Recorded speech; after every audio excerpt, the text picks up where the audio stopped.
ਰੋਜ਼ਾਨਾ ਲੋਕ ਨਾਲ ਟੀਵੀ ਦਾ ਸਪੈਸ਼ਲ ਪ੍ਰੋਗਰਾਮ ਖਬਰ ਸਵੇਰ ਦੇਖ ਰਹੇ ਹੋ ਤੁਸੀਂ। ਮੈਂ ਹਾਂ ਸੁਖਵਿੰਦਰ ਸਿੰਘ ਸਿੱਧੂ।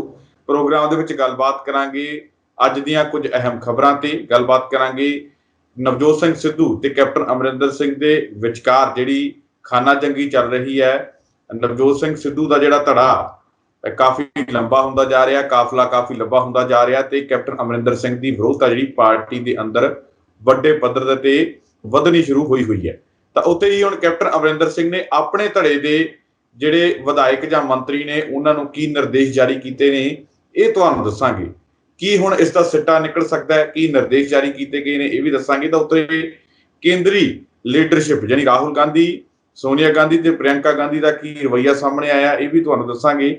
ਤੇ ਉਸ ਤੋਂ ਬਾਅਦ ਗੱਲ ਕਰਾਂਗੇ ਕਿ ਅੱਜ 26 ਮਈ ਹੈ ਤੇ ਕਿਸਾਨ ਅੰਦੋਲਨ ਨੂੰ ਦਿੱਲੀ ਦੀਆਂ ਬਾਰਡਰਾਂ ਤੇ ਲੱਗੇ ਹੋਏ 6 ਮਹੀਨੇ ਹੋ ਗਏ ਨੇ ਤੇ ਪੂਰੇ ਭਾਰਤ ਦੇ ਵਿੱਚ ਸੰਯੁਕਤ ਕਿਸਾਨ ਮੋਰਚੇ ਦੀ ਕਾਲ ਦੇ ਉੱਪਰ ਕਾਲੇ ਝੰਡੇ ਆਪਣੇ ਘਰਾਂ ਦੇ ਉੱਪਰ ਲਗਾ ਕੇ ਕਾਲੇ ਦਿਵਸ ਵਜੋਂ ਮਨਾਉਣ ਦੀ ਜਿਹੜੀ ਆਵਾਜ਼ ਦਿੱਤੀ ਗਈ ਹੈ ਤੇ ਭਰਪੂਰ ਸਹਿਯੋਗ ਵੀ ਜਿਹੜਾ ਮਿਲ ਰਿਹਾ ਹੈ। ਸਾਰੀਆਂ ਵੱਖ-ਵੱਖ ਪਾਰਟੀਆਂ ਦੇ ਵੱਲੋਂ ਸਹਿਯੋਗ ਦਿੱਤਾ ਜਾ ਰਿਹਾ। ਕੱਲ ਨਵਜੋਤ ਸਿੰਘ ਸਿੱਧੂ ਹੋਰਾਂ ਦੇ ਵੱਲੋਂ ਵੀ ਆਪਣੇ ਘਰ ਦੇ ਉੱਪਰ ਕਾਲਾ ਝੰਡਾ ਲਹਿਰਾ ਕੇ ਕਿਸਾਨ ਅੰਦੋਲਨ ਨੂੰ ਸਮਰਥਨ ਦਿੱਤਾ ਗਿਆ। ਅਕਾਲੀ, ਕਾਂਗਰਸ, ਆਮ ਆਦਮੀ ਪਾਰਟੀ ਸਾਰੇ ਜਿਹੜੀਆਂ ਪਾਰਟੀਆਂ ਨੇ ਇਸ ਅੰਦੋਲਨ ਨੂੰ ਸਮਰਥਨ ਦਿੱਤਾ ਤੇ ਆਮ ਲੋਕ ਵੀ ਜਿਹੜੇ ਇਸ ਅੰਦੋਲਨ ਦੇ ਨਾਲ ਜੁੜ ਰਹੇ ਨੇ, ਆਪਣੀਆਂ ਘਰਾਂ ਤੇ ਆਪਣੀਆਂ ਗੱਡੀਆਂ ਤੇ ਕਾਲੇ ਝੰਡੇ ਲਹਿਰਾ ਕੇ ਆਪਣਾ ਜਿਹੜਾ ਰੋਸ ਪ੍ਰਗਟਾ ਰਹੇ ਨੇ। ਤੇ ਇਹਨਾਂ ਖਬਰਾਂ ਤੇ ਵਿਚਾਰ ਚਰਚਾ ਲਈ ਮੇਰੇ ਨਾਲ ਮੌਜੂਦ ਰਹਿਣਗੇ ਡਾਕਟਰ ਭੀਮਿੰਦਰ ਸਿੰਘ ਜੀ। ਸਭ ਤੋਂ ਪਹਿਲਾਂ ਉਹਨਾਂ ਦਾ ਸਵਾਗਤ ਕਰ ਲੈਂਦੇ ਹਾਂ। ਡਾਕਟਰ ਸਾਹਿਬ, ਸਵਾਗਤ ਹੈ ਪ੍ਰੋਗਰਾਮ ਵਿੱਚ। ਬਹੁਤ ਬਹੁਤ ਸ਼ੁਕਰੀਆ, ਮਿਹਰਬਾਨੀ, ਧੰਨਵਾਦ ਸੁਖਵਿੰਦਰ ਜੀ। ਡਾਕਟਰ ਸਾਹਿਬ, ਮੈਂ ਸੋਚਦਾ ਕਿ ਆਪਾਂ ਸ਼ੁਰੂਆਤ ਜਿਹੜੀ ਹੈ ਆਪਾਂ ਕਿਸਾਨ ਅੰਦੋਲਨ ਤੋਂ ਹੀ ਕਰੀਏ। ਕਿਸਾਨਾਂ ਦਾ ਜਿਹੜਾ ਅੱਜ ਆਵਾਜ਼ ਸੀਗੀ ਕਿਸਾਨਾਂ ਦੀ ਕਿ 26 ਮਈ ਹੈ ਤੇ 6 ਮਹੀਨੇ ਹੋ ਚੁੱਕੇ ਨੇ ਤੇ ਕੇਂਦਰ ਦੇ ਜਿਹੜੀ ਕੰਨ ਤੇ ਜੂੰ ਨਹੀਂ ਸਰਕ ਰਹੀ। ਹਾਲੇ ਵੀ ਜਿਹੜੀ ਮੀਟਿੰਗ ਦੇ ਲਈ ਤਿਆਰੀ ਨਹੀਂ ਖਿੱਚੀ ਗਈ। ਬੇਸ਼ੱਕ ਕਿਸਾਨਾਂ ਦੇ ਵੱਲੋਂ 3-4 ਦਿਨ ਹੋ ਗਏ ਆ ਚਿੱਠੀ ਲਿਖੀ ਨੂੰ, ਪਰ ਕੇਂਦਰ ਦੇ ਵੱਲੋਂ ਕੋਈ ਜਵਾਬ ਨਹੀਂ ਆਇਆ। 6 ਮਹੀਨੇ ਤੋਂ ਜ਼ਿਆਦਾ ਦਾ ਸਮਾਂ ਹੋ ਜਾਣਾ ਹੈ। ਕਿਵੇਂ ਦੇਖਦੇ ਹੋ ਇਸ ਅੰਦੋਲਨ ਨੂੰ ਤੇ ਸਰਕਾਰ ਦੇ ਰਵੱਈਏ? ਸੁਖਵਿੰਦਰ ਜੀ, ਸਭ ਤੋਂ ਪਹਿਲਾਂ ਆਪਾਂ ਆਪਣੇ ਦਰਸ਼ਕਾਂ ਨੂੰ ਇਹ ਵੀ ਦੱਸਣਾ ਹੈ ਕਿ ਅੱਜ ਬੁੱਧ ਪੂਰਨਿਮਾ ਵੀ ਹੈ। ਅੱਜ ਦੇ ਦਿਨ ਬੁੱਧ ਜੀ ਦਾ ਜਨਮ ਹੋਇਆ ਸੀਗਾ, ਸੋ ਬਹੁਤ ਹੀ ਅੱਜ ਮੁਕੱਦਸ ਤੇ ਪਵਿੱਤਰ ਦਿਵਸ ਹੈ। ਔਰ ਜਿਵੇਂ ਤੁਸੀਂ ਕਿਹਾ ਕਿ ਅੱਜ 26 ਤਾਰੀਖ ਹੋਣ ਕਰਕੇ ਅੱਜ 6 ਮਹੀਨੇ ਕਿਸਾਨਾਂ ਨੂੰ ਲਗਭਗ ਬੈਠਿਆਂ ਨੂੰ ਹੋ ਚੁੱਕੇ ਨੇ। ਔਰ ਇਹਨਾਂ 6 ਮਹੀਨਿਆਂ ਦੇ ਵਿੱਚ ਕੀ ਖੱਟਿਆ, ਕੀ ਗਵਾਇਆ, ਉਹਦਾ ਆਪਾਂ ਥੋੜਾ ਜਿਹਾ ਅੱਜ ਆਪਣੇ ਦਰਸ਼ਕਾਂ ਨਾਲ ਜ਼ਰੂਰ ਸਾਂਝੀ ਕਰਾਂਗੇ ਉਹ ਗੱਲ। ਲਗਭਗ 6 ਮਹੀਨਿਆਂ ਤੋਂ ਬਹੁਤ ਸਾਰੇ ਉਤਾਰ ਚੜਾਅ ਇਸ ਅੰਦੋਲਨ ਦੇ ਵਿੱਚ ਆਏ ਨੇ। ਖਾਸ ਤੌਰ ਤੇ 26 ਜਨਵਰੀ ਵਾਲਾ ਜੇ ਆਪਾਂ ਉਹ ਜਿਹੜਾ ਮਸਲਾ ਸੀਗਾ ਉਹਨੂੰ ਸਮਝਣ ਦੀ ਕੋਸ਼ਿਸ਼ ਕਰੀਏ ਤਾਂ ਉੱਥੋਂ ਇਹੀ ਲੱਗਦਾ ਹੈ ਕਿ ਬੀਜੇਪੀ ਸਰਕਾਰ ਨੇ ਹਰ ਤਰ੍ਹਾਂ ਦਾ ਛੜਯੰਤਰ, ਹਰ ਤਰ੍ਹਾਂ ਦੀ ਜਿਹੜੀ ਕੋਸ਼ਿਸ਼ ਕੀਤੀ ਹੈ ਕਿ ਇਸ ਅੰਦੋਲਨ ਨੂੰ ਕਿਵੇਂ ਨਾ ਕਿਵੇਂ ਕੁਚਲਿਆ ਜਾਏ। ਆਪਣੀਆਂ ਜਿਹੜੀਆਂ ਕੁਚਾਲਾਂ ਸੀਗੀਆਂ ਬੀਜੇਪੀ ਦੀਆਂ, ਉਹਨਾਂ ਨੇ ਚੱਲਣ ਦੀ ਪੂਰੀ ਕੋਸ਼ਿਸ਼ ਕੀਤੀ, ਪਰ ਉਹ ਚਾਲਾਂ ਉਹਨਾਂ ਦੀਆਂ ਪੁੱਠੀਆਂ ਪੈਂਦੀਆਂ ਨਜ਼ਰ ਆਈਆਂ ਪਿਛਲੇ ਲਗਭਗ 6 ਮਹੀਨਿਆਂ ਤੋਂ। ਚਾਹੇ ਉਹ 26 ਜਨਵਰੀ ਵਾਲਾ ਕਾਂਡ ਹੋਵੇ, ਉਹ ਆਪ ਹੀ ਐਕਸਪੋਜ਼ ਹੋ ਗਏ, ਦੀਪ ਸਿੱਧੂ ਵਾਲਾ ਕਾਂਡ ਹੋਵੇ, ਜਾਂ ਹੋਰ ਜਿਹੜੇ ਨੇ ਇਸ ਤਰ੍ਹਾਂ ਦੀਆਂ ਗੱਲਾਂ ਉਹਨਾਂ ਨੇ ਕੀਤੀਆਂ। ਉਸ ਤੋਂ ਬਾਅਦ ਵੱਡੀ ਗੱਲ ਇਹ ਹੋਈ ਕਿ ਸਾਡੇ ਲਗਭਗ 500 ਕਿਸਾਨ ਇਸ ਅੰਦੋਲਨ ਦੇ ਵਿੱਚ ਲਗਭਗ 6 ਮਹੀਨਿਆਂ ਦੇ ਦੌਰਾਨ ਸ਼ਹੀਦ ਹੋਇਆ। ਔਰ ਉਹਨਾਂ ਨੂੰ ਵੀ ਅੱਜ ਜਿਹੜਾ ਹੈਗਾ ਸਲੂਟ ਕਰਨਾ ਬਣਦਾ ਹੈ। ਉਹਨਾਂ ਨੂੰ ਵੀ ਉਹਨਾਂ ਦੀ ਜਿਹੜੀ ਕੁਰਬਾਨੀ ਹੈ, ਮੈਨੂੰ ਲੱਗਦਾ ਕਿ ਆਉਣ ਵਾਲੇ ਸਮੇਂ ਦੇ ਵਿੱਚ ਅਜ਼ਾਈ ਨਹੀਂ ਜਾਏਗੀ। ਉਹ ਆਉਣ ਵਾਲੇ ਸਮੇਂ ਦੇ ਵਿੱਚ ਲੋਕ ਉਹਨਾਂ ਨੂੰ ਜ਼ਰੂਰ, ਸਾਨੂੰ ਸਾਡੇ ਦਿਲਾਂ 'ਚ ਵਸਦੇ ਨੇ ਉਹ ਜਿਹੜੇ ਕਿਸਾਨ ਸਾਡੇ ਸਾਰਿਆਂ ਲਈ ਸ਼ਹੀਦ ਹੋਏ ਨੇ। ਸੋ ਉਹਨਾਂ ਨੂੰ ਵੀ ਅੱਜ ਸ਼ਰਧਾਂਜਲੀ ਦੇਣ ਦਾ ਹੈਗਾ ਦਿਨ ਹੋਣਾ ਚਾਹੀਦਾ ਹੈ।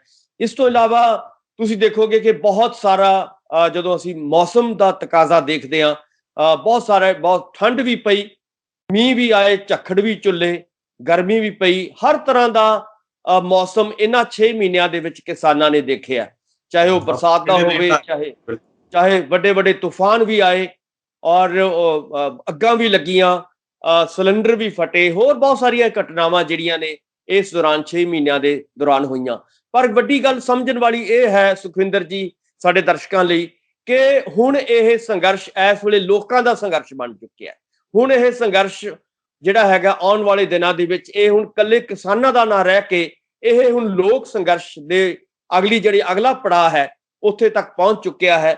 ਆਪਾਂ ਨੂੰ ਪਤਾ ਹੈ ਕਿ ਪਿਛਲੀਆਂ ਜਿਹੜੀਆਂ ਲਗਭਗ 5 ਸਟੇਟਾਂ ਦੇ ਵਿੱਚ ਜਦੋਂ ਚੋਣਾਂ ਹੋਈਆਂ ਸੀਗੀਆਂ ਤਾਂ ਇਸੇ ਅੰਦੋਲਨ ਦੇ ਵਿੱਚੋਂ ਬਹੁਤ ਸਾਰਾ ਸਾਡੀ ਜਿਹੜੀ ਲੀਡਰਸ਼ਿਪ ਹੈ ਉਹ ਬੰਗਾਲ ਦੇ ਵਿੱਚ ਵੀ ਗਈ, ਉਹ ਵੱਖ-ਵੱਖ ਸੂਬਿਆਂ 'ਚ ਗਈ ਔਰ ਉਹ ਉੱਥੋਂ ਫਤਿਹ ਕਰਕੇ ਮੁੜੀ ਹੈ ਜਿਹੜੀ ਹੈਗੀ ਹੈ। ਵੱਡੀ ਗੱਲ ਹੈ ਕਿ ਬੰਗਾਲ ਦੇ ਵਿੱਚ ਜਦੋਂ ਸਾਡੀ ਲੀਡਰਸ਼ਿਪ ਚਲੀ ਗਈ ਤਾਂ ਉੱਥੇ ਬੀਜੇਪੀ ਨੂੰ ਲੱਗਦਾ ਸੀਗਾ ਕਿ ਅਸੀਂ ਸ਼ਾਇਦ 200 ਤੋਂ ਵੱਧ ਸੀਟਾਂ ਲੈ ਜਾਾਂਗੇ, ਪਰ ਕਿਸਾਨੀ ਅੰਦੋਲਨ ਦੀ ਜਿਹੜੀ ਤਾਕਤ ਸੀ, ਕਿਸਾਨੀ ਅੰਦੋਲਨ ਦੇ ਜਿਹੜੇ ਲੋਕ ਉੱਥੇ ਗਏ ਸੀਗੇ, ਜਿਹੜੇ ਉੱਥੇ ਸਾਡੇ ਕਿਸਾਨ ਲੀਡਰ ਗਏ ਸੀਗੇ, ਉਹਨਾਂ ਦੀ ਬਦੌਲਤ ਬਹੁਤ ਸਾਰਾ ਜਿਹੜਾ ਆਪਾਂ ਨੂੰ ਪਤਾ ਹੈ ਕਿ ਬਹੁਤ ਸਾਰੇ ਜਿਹੜਾ ਘਾਟਾ ਬੀਜੇਪੀ ਨੂੰ ਸਹਿਣਾ ਪਿਆ ਔਰ ਸਿਰਫ 77 ਸੀਟਾਂ ਦੇ ਉੱਤੇ ਸੁੰਗੜ ਕੇ ਰਹਿ ਗਈ। ਸੋ ਉਸ ਤੋਂ ਬਾਅਦ ਤੁਸੀਂ ਦੇਖੋਗੇ ਕਿ ਇਹਦਾ ਨਤੀਜਾ ਹੈ ਕਿ ਜਦੋਂ ਯੂਪੀ ਦੇ ਵਿੱਚ ਪਿਛਲੇ ਦਿਨਾਂ ਦੇ ਵਿੱਚ ਪੰਚਾਇਤ ਚੋਣਾਂ ਹੋਈਆਂ ਤਾਂ ਮੈਨੂੰ ਲੱਗਦਾ ਹੈ ਕਿ ਸੁਪੜਾ ਸਾਫ਼ ਜਿਹੜਾ ਹੈਗਾ ਯੂਪੀ ਦਾ ਹੋਇਆ, ਯੂਪੀ ਦੇ ਵਿੱਚ ਜਿਹੜਾ ਹੈਗਾ ਬੀਜੇਪੀ ਦਾ ਹੋਇਆ। ਸੋ ਆਉਣ ਵਾਲੇ ਦਿਨਾਂ ਦੇ ਵਿੱਚ ਵੀ ਤੁਸੀਂ ਦੇਖੋਗੇ ਕਿ ਇਸ ਅੰਦੋਲਨ ਨੇ ਬੀਜੇਪੀ ਦੇ ਵਿੱਚ ਜਿਹੜਾ ਹੈਗਾ ਸੰਨ ਲਾਉਣ ਦੀ ਪੂਰੀ ਕੋਸ਼ਿਸ਼ ਕਰਨੀ ਹੈ, ਕਿਉਂਕਿ ਆਉਣ ਵਾਲੇ ਦਿਨਾਂ ਦੇ ਵਿੱਚ ਯੂਪੀ ਦੇ ਵਿੱਚ ਵੀ ਚੋਣਾਂ ਨੇ ਵਿਧਾਨ ਸਭਾ ਦੀਆਂ, ਉੱਤਰਾਖੰਡ ਦੇ ਵਿੱਚ ਵੀ ਚੋਣਾਂ ਨੇ ਔਰ ਜਦੋਂ ਅਸੀਂ ਪੰਜਾਬ ਦੀ ਗੱਲ ਕਰਦੇ ਹਾਂ ਤਾਂ ਪੰਜਾਬ ਦੇ ਵਿੱਚ ਮੈਨੂੰ ਲੱਗਦਾ ਹੈ ਕਿ ਪਿਛਲੇ ਪੂਰੇ ਇਤਿਹਾਸ ਤੋਂ ਤੁਸੀਂ ਦੇਖੋਗੇ ਕਿ ਅੱਜ ਤੱਕ ਬੀਜੇਪੀ ਦੇ ਇਤਿਹਾਸ ਦੇ ਵਿੱਚ ਇੰਨਾ ਮਾੜਾ ਹਾਲ ਪੰਜਾਬ ਦੇ ਵਿੱਚ ਬੀਜੇਪੀ ਲੀਡਰਾਂ ਦਾ ਨਹੀਂ ਹੋਇਆ ਜਿਹੜਾ ਪਿਛਲੇ 6 ਮਹੀਨਿਆਂ ਦੇ ਵਿੱਚ ਹੋਇਆ। ਸੋ ਕਹਿਣ ਦਾ ਮਤਲਬ ਇਹ ਹੈ ਕਿ ਕੋਈ ਮੀਟਿੰਗਾਂ ਨਹੀਂ ਇੱਥੋਂ, ਜਿਹੜੇ ਇੱਕਾ ਦੁੱਕਾ ਐਮਐਲਏ ਸੀ ਉਹਨਾਂ ਦੇ ਕੱਪੜੇ ਪਾੜ ਗਏ। ਹਾਂ, ਇੱਥੋਂ ਤੱਕ ਕਿ ਜਿਹੜੀ ਮਲੋਟ ਵਾਲੀ ਘਟਨਾ ਵਾਪਰੀ ਹੈ ਉੱਥੋਂ ਤਾਂ ਸਾਰਾ ਕੁਝ ਸਪਸ਼ਟ ਹੋ ਰਿਹਾ ਹੈ ਕਿ ਪੰਜਾਬ ਦੇ ਲੋਕ ਬੀਜੇਪੀ ਦੇ ਚਿਹਰਿਆਂ ਨੂੰ ਦੇਖਣਾ ਤੱਕ ਪਸੰਦ ਨਹੀਂ ਕਰਦੇ। ਸੋ ਕਹਿਣ ਦਾ ਮਤਲਬ ਇਹ ਹੈ ਕਿ ਬੀਜੇਪੀ ਆਉਣ ਵਾਲੇ ਦਿਨਾਂ ਦੇ ਵਿੱਚ ਹਰਿਆਣੇ ਦੇ ਵਿੱਚ ਤਾਂ ਕਹਿੰਦੇ ਇਹ ਵੀ ਗੱਲਾਂ ਹੋ ਗਈਆਂ ਨੇ ਕਿ ਭਾਈ ਇਹਨਾਂ ਨਾਲ ਸਮਾਜਿਕ ਬਾਈਕਾਟ ਕਰੋ, ਇਹਨਾਂ ਦੇ ਕੁੜੀਆਂ ਮੁੰਡਿਆਂ ਦੇ ਨਾਲ ਰਿਸ਼ਤੇ ਕਰਨੇ ਬੰਦ ਕਰੋ। ਬਿਲਕੁਲ, ਇੱਥੋਂ ਤੱਕ ਗੱਲਾਂ ਜਿਹੜੀਆਂ ਨੇ, ਜਿਹੜੀਆਂ ਉੱਥੇ ਪੰਚਾਇਤਾਂ ਦਾ ਇਕੱਠ ਹੋ ਰਿਹਾ ਔਰ ਉੱਥੇ ਇਹੀ ਮਤੇ ਪਾਸ ਹੋ ਰਹੇ ਨੇ ਕਿ ਇਹਨਾਂ ਦਾ ਬਾਈਕਾਟ ਕਰੋ। ਇੱਥੋਂ ਤੱਕ ਕਿ ਬੀਜੇਪੀ ਦੇ ਨਾਲ ਮੈਨੂੰ ਲੱਗਦਾ ਕਿ ਜੇਜੇਪੀ ਵੀ ਡੁੱਬੇਗੀ ਹਰਿਆਣੇ ਦੇ ਵਿੱਚ। ਤਾਂ ਜੇ ਮੈਨੂੰ ਲੱਗਦਾ ਹੈ ਕਿ ਜੇਜੇਪੀ ਕਿਉਂਕਿ ਇੱਕ ਬਹੁਤ ਛੋਟੀ ਜੀ ਪਾਰਟੀ ਹੈ, ਪਰ ਉਹਨੇ ਛੋਟੀ ਜੀ ਪਾਰਟੀ ਨੇ ਛੋਟੇ ਜਿਹੇ ਸਮੇਂ ਦੇ ਵਿੱਚ ਇੰਨਾ ਆਪਣੇ ਉੱਤੇ ਕਲੰਕ ਲਵਾ ਲਿਆ ਕਿ ਆਉਣ ਵਾਲੇ ਸਮੇਂ ਦੇ ਵਿੱਚ ਹੋ ਸਕਦਾ ਹੈ ਕਿ ਅਗਲੀਆਂ ਚੋਣਾਂ ਤੱਕ ਪਾਰਟੀ ਉੱਠੀ ਹੈ ਉਹਨੀ ਛੇਤੀ ਡਿੱਗ ਵੀ ਪਵੇ। ਬਿਲਕੁਲ, ਉਹਦਾ ਨਾਮੋ ਨਿਸ਼ਾਨ ਹੀ ਖਤਮ ਹੋ ਜਾਏ। ਔਰ ਆਉਣ ਵਾਲੇ ਦਿਨਾਂ ਦੇ ਵਿੱਚ ਇਸ ਤਰ੍ਹਾਂ ਦਾ ਵਿਰੋਧ ਜਿਹੜਾ ਹੈਗਾ ਹਰਿਆਣੇ ਦੇ ਵਿੱਚ ਬੀਜੇਪੀ ਔਰ ਜੇਜੇਪੀ ਦਾ ਹੋ ਰਿਹਾ। ਸੋ ਕਹਿਣ ਦਾ ਮਤਲਬ ਇਹ ਹੈ ਕਿ ਜਦੋਂ ਅਸੀਂ ਸਿਨੈਰੀਓ ਦੇਖਦੇ ਹਾਂ ਪਿਛਲੇ, ਇਹ ਨਹੀਂ ਕਿ ਇਸ ਅੰਦੋਲਨ ਨੇ ਕੁਝ ਨਹੀਂ ਕੀਤਾ, ਇਸ ਨੇ ਬਹੁਤ ਬਹੁਤ ਵੱਡੇ ਮੈਂ ਇਸ ਲਈ ਇਹ ਸਾਰਾ ਕੁਝ ਦੱਸਿਆ ਹੈ ਕਿ ਚਾਹੇ ਬੰਗਾਲ ਹੋਵੇ, ਚਾਹੇ ਯੂਪੀ ਹੋਵੇ, ਚਾਹੇ ਉੱਤਰਾਖੰਡ ਹੋਵੇ, ਚਾਹੇ ਹਰਿਆਣਾ ਹੋਵੇ, ਚਾਹੇ ਪੰਜਾਬ ਹੋਵੇ, ਇੱਥੋਂ ਤੱਕ ਕਿ ਹੁਣ ਜਿਹੜੀਆਂ ਆਉਣ ਵਾਲੇ ਦਿਨਾਂ ਦੇ ਵਿੱਚ ਸਾਊਥ ਦੀਆਂ ਸਟੇਟਾਂ ਨੇ ਉੱਥੇ ਵੀ ਤੁਸੀਂ ਦੇਖੋਗੇ ਕਿ ਇਸ ਅੰਦੋਲਨ ਦਾ ਅਸਰ ਤੁਹਾਨੂੰ ਉੱਥੇ ਮਿਲੇਗਾ ਔਰ ਬਹੁਤ ਵੱਡੀਆਂ ਇਸ ਅੰਦੋਲਨ ਨੇ ਮਾਰੀਆਂ ਨੇ, ਬਹੁਤ ਵੱਡੇ ਜਿਹੜੇ ਨੇ ਬੀਜੇਪੀ ਨੂੰ ਹਿਲਾ ਕੇ ਰੱਖ ਦਿੱਤਾ ਹੈ ਅੰਦਰ ਖਾਤੇ। ਚਾਹੇ ਉਹ ਬਾਹਰੋਂ ਕੋਸ਼ਿਸ਼ ਕਰਦੀ ਹੈ ਕਿ ਸਾਨੂੰ ਕੁਝ ਨਹੀਂ ਹੋਇਆ, ਜਿਵੇਂ ਤੁਸੀਂ ਚਿੱਠੀ ਦਾ ਜ਼ਿਕਰ ਕੀਤਾ ਹੈ ਕਿ ਚਿੱਠੀ ਦਾ ਉਹ ਨੋਟਿਸ ਨਹੀਂ ਲੈ ਰਹੀ, ਪਰ ਆਉਣ ਵਾਲੇ ਦਿਨਾਂ ਦੇ ਵਿੱਚ ਉਹਨਾਂ ਨੂੰ ਚਿੱਠੀ ਦਾ ਨੋਟਿਸ ਵੀ ਲੈਣਾ ਪਏਗਾ ਔਰ ਇਹ ਕਾਲੇ ਕਾਨੂੰਨ ਆਉਣ ਵਾਲੇ ਦਿਨਾਂ ਦੇ ਵਿੱਚ ਉਹਨਾਂ ਨੂੰ ਰੱਦ ਕਰਨੇ ਪੈਣਗੇ। ਪ੍ਰਧਾਨ ਮੰਤਰੀ ਕਹਿੰਦੇ ਰਹੇ ਕਿ ਮੈਂ ਤੁਹਾਡੇ ਤੋਂ ਇੱਕ ਕਾਲ ਦੀ ਦੂਰੀ ਤੇ ਬੈਠਾ, ਦੂਜੇ ਪਾਸੇ ਹੁਣ ਕਿਸਾਨ ਜਥੇਬੰਦੀਆਂ ਨੇ ਚਿੱਠੀ ਲਿਖ ਕੇ ਇਹ ਗੱਲ ਕਹਿ ਦਿੱਤੀ ਕਿ ਭਾਈ ਅਸੀਂ ਗੱਲਬਾਤ ਕਰਨ ਲਈ ਤਿਆਰ ਹਾਂ, ਤੇ ਹਾਲੇ ਤੱਕ ਕੋਈ ਜਵਾਬ ਨਹੀਂ ਆਇਆ। ਸੁਖਵਿੰਦਰ ਜੀ, ਇਹ ਉਹਨਾਂ ਦਾ ਹੰਕਾਰ ਬੋਲ ਰਿਹਾ।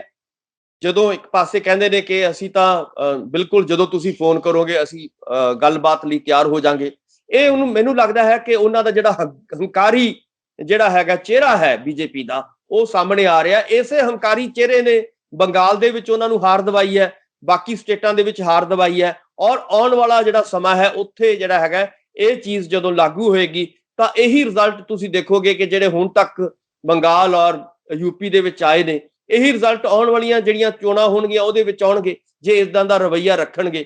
ਸੋ ਮੈਨੂੰ ਲੱਗਦਾ ਹੈ ਕਿ ਬੀਜੇਪੀ ਨੂੰ ਵੀ ਇਹ ਚਾਹੀਦਾ ਹੈ ਕਿ ਉਹ ਨਰਮ ਰਵੱਈਆ ਅਪਣਾਏ, ਕਿਉਂਕਿ ਲੋਕਤੰਤਰ ਹੈ, ਇਹ ਡੈਮੋਕ੍ਰੇਸੀ ਹੈ। ਡੈਮੋਕ੍ਰੇਸੀ ਦਾ ਮਤਲਬ ਹੀ ਇਹੀ ਹੈ ਕਿ ਲੋਕਾਂ ਦੀ ਆਵਾਜ਼ ਤੁਹਾਡੀ ਜਿਹੜੀ ਹੈਗੀ ਆ ਉਹ ਸੁਣੀ ਜਾਣੀ ਚਾਹੀਦੀ ਹੈ। ਜਦੋਂ ਸਾਡਾ ਕਿਸਾਨ ਸਾਡਾ ਅੰਨਦਾਤਾ ਹੀ ਸੜਕਾਂ ਤੇ ਚਲਾ ਗਿਆ, ਉਹਦੇ ਤੋਂ ਉਹਦਾ ਅੰਨ ਖੋਹ ਲਿਆ ਗਿਆ, ਉਹਦੀ ਰੋਟੀ ਖੋਹ ਲਈ ਗਈ, ਉਹਦਾ ਸਾਰਾ ਕੁਝ, ਉਹਦਾ ਪਰਿਵਾਰ ਖੋਹ ਲਿਆ ਗਿਆ, ਉਹਦੀ ਜ਼ਮੀਨ ਖੋਹ ਲਈ ਗਈ, ਤਾਂ ਉਹਦਾ ਬਚੇਗਾ ਕੀ? ਸੋ ਇਸ ਕਰਕੇ ਸਾਰੀਆਂ ਚੀਜ਼ਾਂ ਤੁਸੀਂ ਅਡਾਨੀ ਅੰਬਾਨੀ ਦੇ ਲਈ ਕੀਤੀਆਂ ਨੇ। ਸੋ ਅਡਾਨੀ ਅੰਬਾਨੀ ਨੂੰ ਖੁਸ਼ ਕਰਨ ਦੇ ਲਈ ਜਿਹੜੇ ਕਾਲੇ ਕਾਨੂੰਨ ਇਹ ਲੈ ਕੇ ਆਏ ਨੇ, ਮੈਨੂੰ ਲੱਗਦਾ ਕਿ ਉਹਨਾਂ ਦਾ ਇੰਨਾ ਪ੍ਰੈਸ਼ਰ ਇਹਨਾਂ ਦੇ ਹੋ ਚੁੱਕਿਆ ਮੋਦੀ ਸਾਹਿਬ ਤੇ, ਉਹ ਇਸੇ ਲਈ ਉਸ ਹੰਕਾਰ ਦੇ ਵਿੱਚ ਆਏ ਹੋਏ ਨੇ ਔਰ ਉਹਨਾਂ ਨੂੰ ਲੱਗਦਾ ਹੈ ਕਿ ਇਹਨਾਂ ਨੂੰ ਇਗਨੋਰ ਕਰਕੇ ਸ਼ਾਇਦ ਮੈਂ ਅਗਲੀਆਂ ਜਿਹੜੀਆਂ ਚੋਣਾਂ ਸੀ ਏਦਾਂ ਹੀ ਜਿੱਤ ਜਾਣਗੇ। ਪਰ ਇਹ ਸੰਭਵ ਨਹੀਂ ਹੋਣਾ, ਕਿਉਂਕਿ ਆਪਾਂ ਨੂੰ ਇਹ ਵੀ ਪਤਾ ਹੈ ਕਿ ਪਿਛਲੇ ਲੰਮੇ ਸਮੇਂ ਤੋਂ ਪੂਰੇ ਹਿੰਦੁਸਤਾਨ ਦੇ ਵਿੱਚ, ਭਾਰਤ ਦੇ ਵਿੱਚ ਕਰੋਨਾ ਦਾ ਜਿਹੜਾ ਦੌਰ ਚੱਲ ਰਿਹਾ ਹੈ, ਔਰ ਉੱਥੇ ਵੀ ਸਾਡੀ ਮੋਦੀ ਸਰਕਾਰ ਬੁਰੀ ਤਰ੍ਹਾਂ ਫੇਲ ਹੋਈ ਹੈ। ਇਹ ਵੀ ਸਾਨੂੰ ਸਮਝਣ ਦੀ ਲੋੜ ਹੈ ਕਿ ਮੋਦੀ ਸਰਕਾਰ ਨੂੰ, ਜਿੱਥੇ ਆਪਾਂ ਨੂੰ ਪਤਾ ਹੈ ਕਿ ਲੱਖਾਂ ਲੋਕ ਸਾਡੇ ਜਿਹੜੇ ਨੇ ਮਾਰੇ ਗਏ ਨੇ, ਚਾਹੇ ਆਕਸੀਜਨ ਦੇ ਕਰਕੇ ਮਾਰੇ ਗਏ ਹੋਣ, ਚਾਹੇ ਦਵਾਈਆਂ ਦੀ ਅਣਹੋਂਦ ਦੇ ਕਰਕੇ ਮਾਰੇ ਗਏ ਹੋਣ, ਚਾਹੇ ਬਾਕੀ ਚੀਜ਼ਾਂ ਦੀ ਘਾਟ ਕਰਕੇ ਮਾਰੇ ਗਏ ਹੋਣ, ਮੈਨੂੰ ਲੱਗਦਾ ਹੈ ਕਿ ਇਹਦੇ ਬਾਰੇ ਵੀ ਜਿਹੜਾ ਹੈਗਾ ਮੋਦੀ ਸਰਕਾਰ ਨੂੰ ਸੋਚਣ ਦੀ ਲੋੜ ਹੈ। ਇੱਕ ਪਾਸੇ ਉਹ ਕਹਿੰਦੇ ਨੇ ਕਿ ਕਰੋਨਾ ਦੇ ਦੌਰ 'ਚ ਕਿਸਾਨਾਂ ਨੂੰ ਤੁਸੀਂ ਘਰ ਵਾਪਸ ਚਲੇ ਜਾਓ। ਮੈਂ ਇਹ ਕਹਿਣਾ ਚਾਹੁੰਦਾ ਕਿ ਕਰੋਨਾ ਦੇ ਦੌਰ ਦੇ ਵਿੱਚ ਜਿਹੜੀ ਪਿਛਲੇ ਲਗਭਗ 1 ਸਾਲ ਤੋਂ ਜਿਹੜੀਆਂ ਡੈਥਸ ਹੋਈਆਂ ਨੇ, ਉਹਦੀ ਜ਼ਿੰਮੇਵਾਰੀ ਵੀ ਮੋਦੀ ਸਰਕਾਰ ਨੂੰ ਉਠਾਉਣੀ ਚਾਹੀਦੀ ਹੈ ਔਰ ਉਹਨਾਂ ਨੂੰ ਰਿਜ਼ਾਈਨ ਦੇਣਾ ਬਣਦਾ ਹੈ। ਇਸ ਕਰਕੇ ਮੈਨੂੰ ਲੱਗਦਾ ਹੈ ਕਿ ਜੇ ਸਾਡੇ ਲੱਖਾਂ ਲੋਕ ਉਸ ਮਹਾਮਾਰੀ ਦੇ ਵਿੱਚ ਔਰ ਸਰਕਾਰਾਂ ਦੀ ਅਣਗਹਿਲੀ ਦੇ ਕਰਕੇ ਮਾਰੇ ਗਏ ਨੇ, ਤਾਂ ਮੈਨੂੰ ਨਹੀਂ ਲੱਗਦਾ ਕਿ ਮੋਦੀ ਸਰਕਾਰ ਨੂੰ ਕੋਈ ਹੱਕ ਹੈ ਕਿ ਉਹ ਸੱਤਾ ਦੇ ਵਿੱਚ ਵਿਰਾਜਮਾਨ ਰਹੇ ਅੱਜ, ਕਿਉਂਕਿ ਉਹ ਫੇਲ ਹੋ ਚੁੱਕੀ ਆ ਬੁਰੀ ਤਰ੍ਹਾਂ। ਇੱਕ ਪਾਸੇ ਉਹ ਕਿਸਾਨਾਂ ਨੂੰ ਕਹਿੰਦੇ ਕਿ ਤੁਸੀਂ ਵਾਪਸ ਜਾਓ, ਮੈਨੂੰ ਲੱਗਦਾ ਕਿ ਬੀਜੇਪੀ ਨੂੰ ਵਾਪਸ ਜਾਣਾ ਚਾਹੀਦਾ, ਆਪਣੀ ਸੱਤਾ ਛੱਡਣੀ ਚਾਹੀਦੀ ਹੈ, ਮੋਦੀ ਸਾਹਿਬ ਨੂੰ ਰਿਜ਼ਾਈਨ ਕਰਨਾ ਬਣਦਾ ਹੈ, ਕਿਉਂਕਿ ਬਹੁਤ ਵੱਡਾ ਨੁਕਸਾਨ ਕਰੋਨਾ ਦੇ ਦੌਰ ਦੇ ਵਿੱਚ ਹੋਇਆ।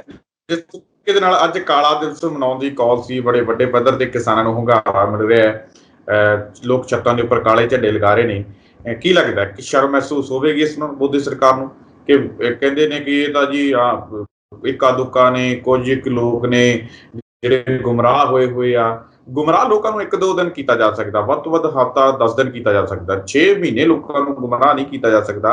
6 ਮਹੀਨੇ ਦਾ ਸਿਰਫ ਅੰਦੋਲਨ ਹੋਇਆ, ਉਸ ਤੋਂ ਸਾਲ ਪਹਿਲਾਂ ਦਾ 6-7 ਮਹੀਨੇ ਪਹਿਲਾਂ ਦਾ ਜਿਹੜੀ ਅੰਦੋਲਨ ਨਹੀਂ, ਤਕਰੀਬਨ ਸਾਲ ਹੋ ਗਿਆ ਚੱਲਦੇ ਹੋਏ ਇਸ ਚੀਜ਼ ਨੂੰ। ਇੰਨਾ ਲੰਬਾ ਸਮਾਂ ਕਿਸੇ ਨੂੰ ਗੁੰਮਰਾਹ ਕਰਕੇ ਰੱਖਣਾ ਬੜਾ ਔਖਾ ਹੈ, ਤੇ ਜਿਸ ਤਰੀਕੇ ਨਾਲ ਸਮਰਥਨ ਮਿਲਦਾ ਜਾ ਰਿਹਾ ਲਗਾਤਾਰ ਅੰਦੋਲਨ ਨੂੰ, ਸ਼ਰਮ ਤਾਂ ਬਣਦੀ ਹੈ ਕਿ ਨਹੀਂ ਮੋਦੀ ਸਰਕਾਰ ਨੂੰ? ਬਿਲਕੁਲ, ਦੇਖੋ ਇੱਕ ਪੰਜਾਬੀ ਦੇ ਵਿੱਚ ਕਿਹਾ ਜਾਂਦਾ ਕਿ ਕਿਸੇ ਦੀ ਦਾਲ ਡੁੱਲ ਗਈ ਔਰ ਉਹਨੇ ਕਿਹਾ ਕਿ ਮੈਂ ਤਾਂ ਏਦਾਂ ਹੀ ਖਾਣਾ ਹੁੰਦਾ ਡੁੱਲੀ ਦਾਲ ਦੀ। ਸੋ ਇਸ ਕਰਕੇ ਮੋਦੀ ਸਰਕਾਰ ਦੀ ਇਸ ਵੇਲੇ ਇਹੀ ਪੋਜੀਸ਼ਨ ਹੈ।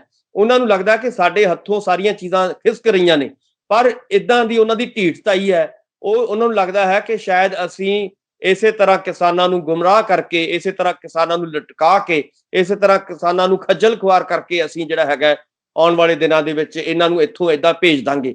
ਮੈਨੂੰ ਨਹੀਂ ਲੱਗਦਾ ਕਿ ਕਿਸਾਨ ਆਉਣ ਵਾਲੇ ਦਿਨਾਂ ਦੇ ਵਿੱਚ ਇੱਥੋਂ ਉੱਠ ਕੇ ਜਾਣਗੇ, ਔਰ ਇਹ ਜਿੰਨੀ ਦੇਰ 3 ਕਾਲੇ ਕਾਨੂੰਨ ਵਾਪਸ ਨਹੀਂ ਲੈਂਦੇ, ਉਨੀ ਦੇਰ ਕੋਈ ਸਵਾਲ ਹੀ ਪੈਦਾ ਨਹੀਂ ਹੁੰਦਾ ਕਿ ਇਹ ਕਿਸਾਨ ਜਿਹੜੇ ਨੇ ਜਾਂ ਵੱਖ-ਵੱਖ ਕਿਸਾਨ ਜਥੇਬੰਦੀਆਂ ਇੱਥੋਂ ਚਲੀਆਂ ਜਾਣਗੀਆਂ।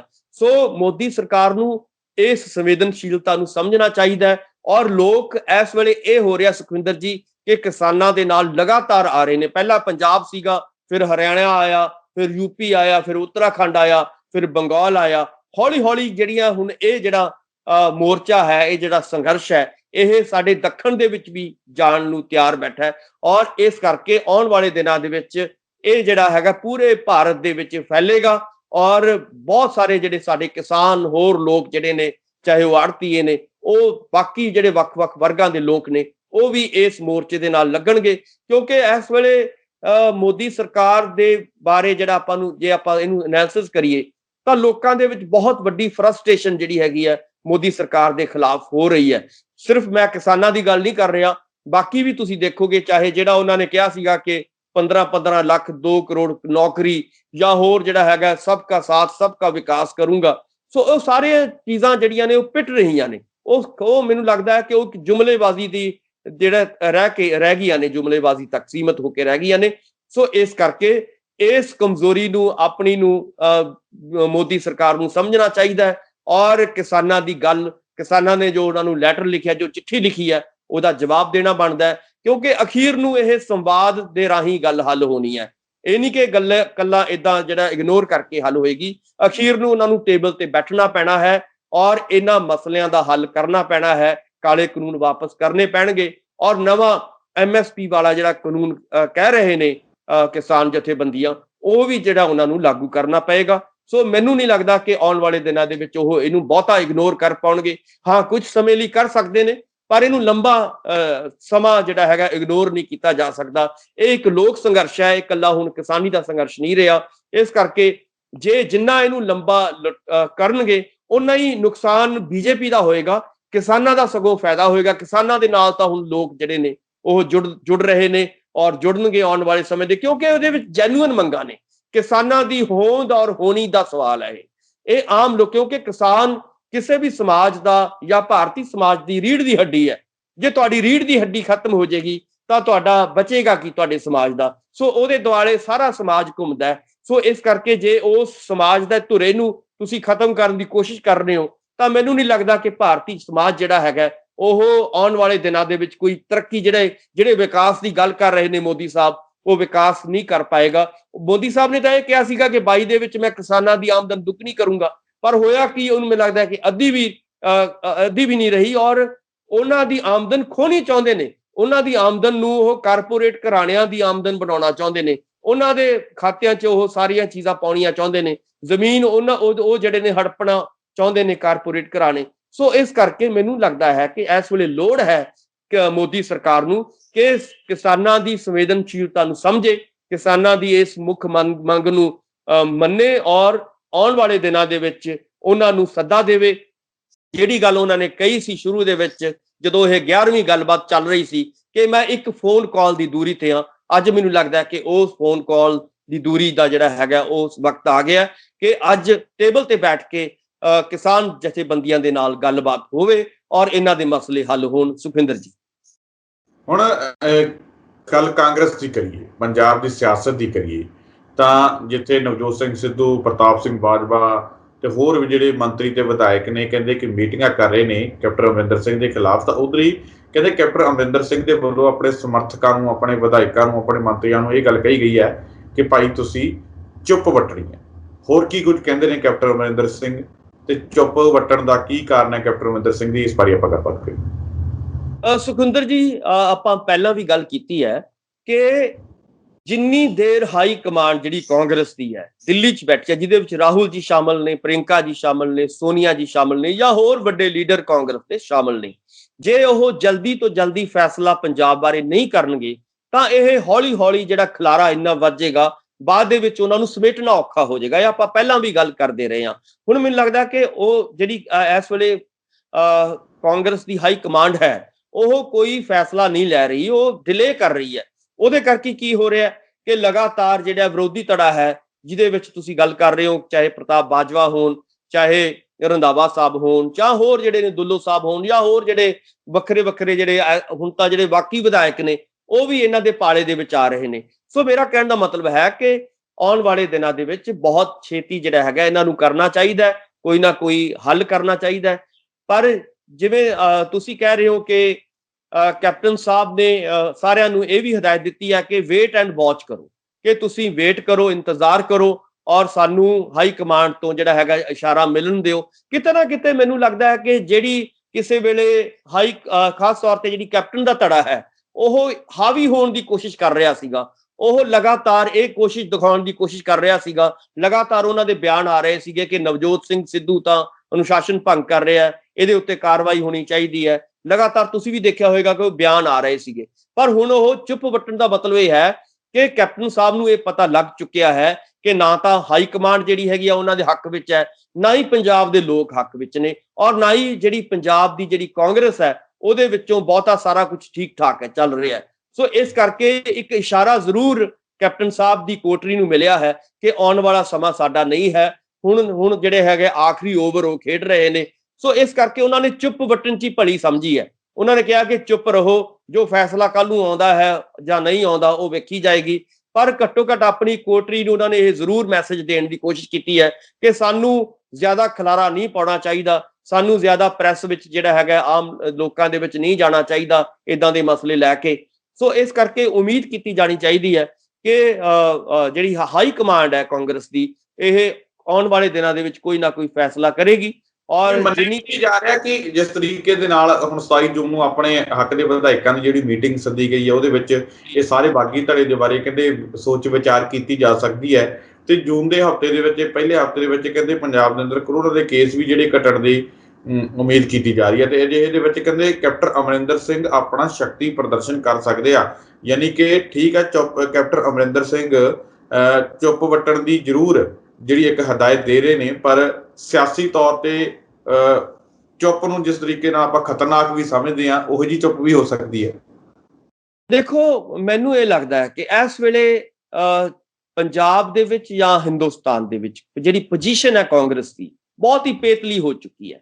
ਇਹਦੇ ਬਾਰੇ ਮੈਨੂੰ ਲੱਗਦਾ ਹੈ ਕਿ ਕੈਪਟਨ ਸਾਹਿਬ ਨੂੰ ਪਤਾ ਲੱਗ ਚੁੱਕਿਆ ਹੈ, ਔਰ ਇਸੇ ਲਈ ਮੈਂ ਇਹ ਨਹੀਂ ਕਹਿੰਦਾ ਕਿ ਉਹ ਕੋਈ ਜਿਹੜੀ ਖਤਰਨਾਕ ਚਾਲ, ਹੁਣ ਕਿੱਡੀ ਕੁ ਚਾਲ ਚੱਲਣਗੇ, ਮਤਲਬ ਵਿਜੀਲੈਂਸ ਤੋਂ ਤਾਂ ਉਹਨਾਂ ਨੂੰ ਫਟਕਾਰਾਂ ਪੈ ਹੀ ਚੁੱਕੀਆਂ ਨੇ। ਜਦੋਂ ਉਹਨਾਂ ਨੇ ਵਿਜੀਲੈਂਸ ਦਾ ਜਿਹੜਾ ਸਾਰਾ ਸਿਲਸਿਲਾ ਸ਼ੁਰੂ ਕਰਤਾ ਸੀਗਾ, ਵੱਖ-ਵੱਖ ਲੀਡਰ ਸਾਹਿਬਾਨ ਦੇ ਉੱਤੇ ਇਦਾਂ ਦੇ ਕੇਸ ਪਵਾਉਣੇ ਜਾਂ ਇਦਾਂ ਦੀਆਂ ਕਾਰਵਾਈਆਂ ਕਰਨੀਆਂ, ਉਹਦੇ ਵਿੱਚ ਵੀ ਉਹਨਾਂ ਦਾ ਜਿਹੜਾ ਉਹ ਚੱਲਿਆ ਨਹੀਂ ਹੈ ਕੰਮ, ਉੱਥੇ ਵੀ ਫੇਲ ਹੋ ਚੁੱਕੇ ਨੇ।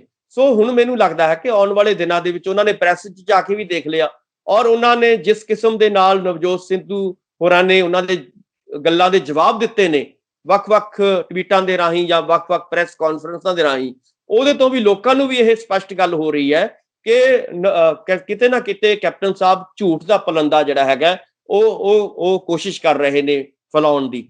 ਸੋ ਜਦੋਂ ਉਹਨਾਂ ਨੇ ਕਿਹਾ ਸੀਗਾ ਕਿ ਇਹਨਾਂ ਦੀ ਕੇਜਰੀਵਾਲ ਨਾਲ ਮੀਟਿੰਗ ਹੋ ਚੁੱਕੀ ਹੈ ਨਵਜੋਤ ਸਿੰਘ ਸਿੱਧੂ ਦੀ, ਉੱਥੇ ਵੀ ਉਹ ਫੇਲ ਹੋ ਗਏ ਕਿਉਂਕਿ ਉਹਨਾਂ ਨੂੰ ਪਤਾ ਹੈ ਕਿ ਕੋਈ ਸਬੂਤ ਉਹ ਨਹੀਂ ਦਿਖਾ ਪਾਏ। ਜਦੋਂ ਉਹਨਾਂ ਨੇ ਕਿਹਾ ਸੀਗਾ ਕਿ ਨਵਜੋਤ ਸਿੰਘ ਸਿੱਧੂ ਵੱਖ-ਵੱਖ ਅਹੁਦੇ ਮੰਗ ਰਿਹਾ ਹੈ, ਡਿਪਟੀ ਸੀਐਮ ਬਣਨ ਦੀ ਕੋਸ਼ਿਸ਼ ਕਰ ਰਿਹਾ, ਪ੍ਰਧਾਨ ਬਣਨ ਦੀ ਕੋਸ਼ਿਸ਼ ਕਰ ਰਿਹਾ, ਉਹ ਵੀ ਉਹਨਾਂ ਦਾ ਜਿਹੜਾ ਸੀਗਾ ਤੀਰ ਨਹੀਂ ਚੱਲਿਆ, ਉੱਥੇ ਵੀ ਉਹ ਫੇਲ ਹੋਏ ਨੇ। ਸੋ ਮੈਨੂੰ ਇਹ ਲੱਗ ਰਿਹਾ ਕਿ ਕੈਪਟਨ ਸਾਹਿਬ ਆਪਣੀ ਹਰ ਸ਼ਤਰੰਜ ਦੀ ਚਾਲ ਦੇ ਵਿੱਚ ਫੇਲ ਹੋ ਰਹੇ ਨੇ। ਉਹਨਾਂ ਨੂੰ ਕੋਈ ਬਹੁਤਾ ਸਮਰਥਨ ਨਾ ਤਾਂ ਅੰਦਰੋਂ ਮਿਲ ਰਿਹਾ, ਨਾ ਹੀ ਹਾਈ ਕਮਾਂਡ ਦਾ ਮਿਲ ਰਿਹਾ। ਸੋ ਕਿਤੇ ਨਾ ਕਿਤੇ ਫਸੇ ਮਹਿਸੂਸ ਕਰ ਰਹੇ ਨੇ ਕੈਪਟਨ ਸਾਹਿਬ। ਇਸ ਕਰਕੇ ਉਮੀਦ ਕੀਤੀ ਜਾਣੀ ਚਾਹੀਦੀ ਹੈ ਕਿ ਆਉਣ ਵਾਲੇ ਦਿਨਾਂ ਦੇ ਵਿੱਚ ਹਾਈ ਕਮਾਂਡ ਨੂੰ ਜਿਹੜਾ ਹੈਗਾ ਜ਼ਰੂਰ ਇਹ ਫੈਸਲਾ ਲੈਣਾ ਪਏਗਾ ਕਿ ਅਸੀਂ ਕਿਹੜੇ ਚਿਹਰੇ ਜਿਹੜੇ ਨੇ 22 ਦੇ ਵਿੱਚ ਅੱਗੇ ਕਰਨੇ ਨੇ, ਕਿਹੜੇ ਪਿੱਛੇ ਕਰਨੇ ਨੇ। ਜੇ ਉਹ ਜ਼ਿਆਦਾ ਲੰਬਾ ਸਮਾਂ ਇਹਨੂੰ ਲਟਕਾਉਣਗੇ ਤਾਂ ਇਹਦੇ ਵਿੱਚ ਨੁਕਸਾਨ ਕਾਂਗਰਸ ਦਾ ਹੀ ਹੋਏਗਾ। ਬਾਕੀ ਪਾਰਟੀਆਂ ਜਿਹੜੀਆਂ ਨੇ ਇਹਦੇ ਵਿੱਚੋਂ ਖੱਟ ਸਕਦੀਆਂ ਨੇ, ਬਾਕੀ ਪਾਰਟੀਆਂ ਨੂੰ ਫਾਇਦਾ ਹੋ ਸਕਦਾ ਹੈ। ਸੋ ਮੈਨੂੰ ਲੱਗਦਾ ਹੈ ਕਿ ਜ਼ਰੂਰ ਇੰਟਰਵੀਨ ਕਰਨਾ ਚਾਹੀਦਾ ਹਾਈ ਕਮਾਂਡ ਨੂੰ ਜਲਦੀ ਤੋਂ ਜਲਦੀ ਇਸ ਕੇਸ ਦੇ ਵਿੱਚ। ਜੀ ਸੁਖਵਿੰਦਰ ਜੀ। ਡਾਕਟਰ ਸਾਹਿਬ, ਤੁਸੀਂ ਸਾਡੇ ਨਾਲ ਇਸ ਪ੍ਰੋਗਰਾਮ ਦੇ ਵਿੱਚ ਜੁੜੇ, ਤੁਹਾਡਾ ਬਹੁਤ-ਬਹੁਤ ਧੰਨਵਾਦ ਜੀ। ਬਹੁਤ-ਬਹੁਤ ਮਿਹਰਬਾਨੀ, ਸ਼ੁਕਰੀਆ, ਧੰਨਵਾਦ। ਆਏ ਸਨ ਡਾਕਟਰ ਭੀਮਿੰਦਰ ਸਿੰਘ ਜੀ, ਜਿਨ੍ਹਾਂ ਦੇ ਵੱਲੋਂ ਸਾਡੇ ਨਾਲ ਇਸ ਪ੍ਰੋਗਰਾਮ ਦੇ ਵਿੱਚ ਜੁੜ ਕੇ ਅਹਿਮ ਖਬਰਾਂ ਦੇ ਉੱਪਰ ਵਿਚਾਰ ਚਰਚਾ ਕੀਤੀ ਗਈ, ਆਪਣੇ ਵਿਚਾਰ ਸਾਂਝੇ ਕੀਤੇ ਗਏ ਨੇ। ਉਮੀਦ ਕਰਦੇ ਹਾਂ ਕਿ ਡਾਕਟਰ ਸਾਹਿਬ ਹੋਰਾਂ ਦੇ ਵਿਚਾਰ ਤੁਹਾਨੂੰ ਜ਼ਰੂਰ ਪਸੰਦ ਆਏ ਹੋਣਗੇ। ਦੁਬਾਰਾ ਫਿਰ ਮਿਲਾਂਗੇ ਇਸ ਪ੍ਰੋਗਰਾਮ ਵਿੱਚ, ਤਦ ਤੱਕ ਦਿਓ ਇਜਾਜ਼ਤ। ਧੰਨਵਾਦ।